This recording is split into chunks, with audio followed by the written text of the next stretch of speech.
So Goldman Sachs, everybody knows Goldman Sachs. Here's kind of just a rundown. I'm not going to read this word for word, but everyone knows Goldman Sachs is like the smartest guys on Wall Street. They are well known for being their investment bank. Before the financial crisis, they were only an investment bank.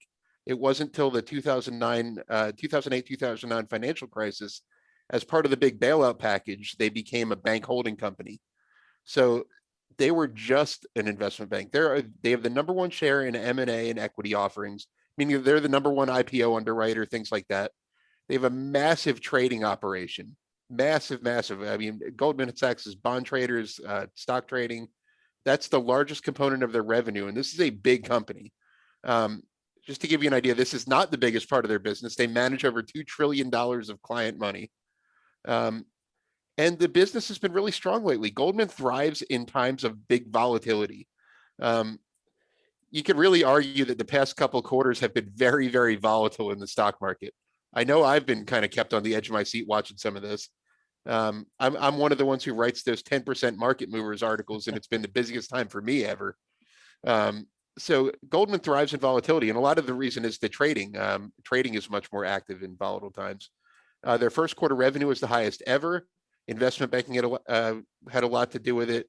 A lot of equity offerings. They were the underwriter on the hundreds and hundreds of SPACs that came onto the market earlier this year. And their profitability has been incredible. Banks are usually happy with about a 10% return on equity. Theirs was 31% in the first quarter. That's incredible for a bank. That's their highest since 2009, which, like I said, that was a very volatile time, so they did really well. What everyone's missing is Goldman Sachs' consumer banking potential, which is a relatively small and new area of the business.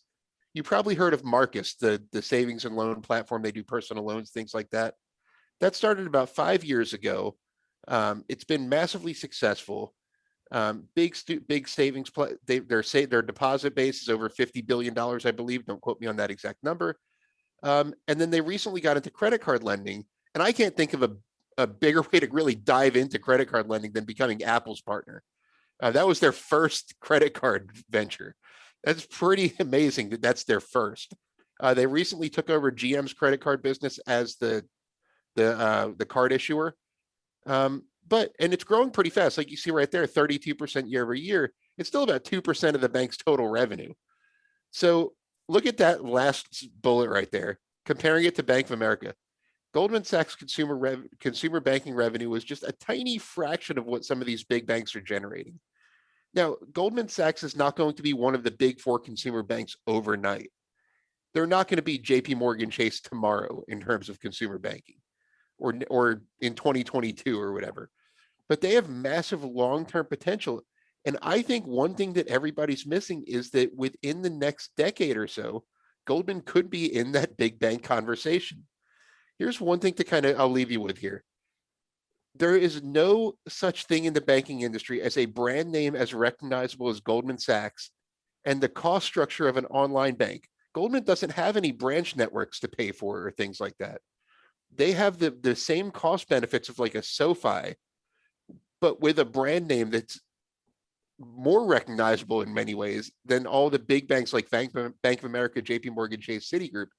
So that combination just doesn't exist anywhere. And I think it's a big competitive advantage the market's overlooking is Goldman really, and they have big ambitions. They've mentioned things like mortgages, checking accounts.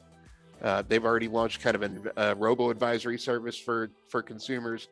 They have big ambitions in consumer banking, and I think everyone is really overlooking it.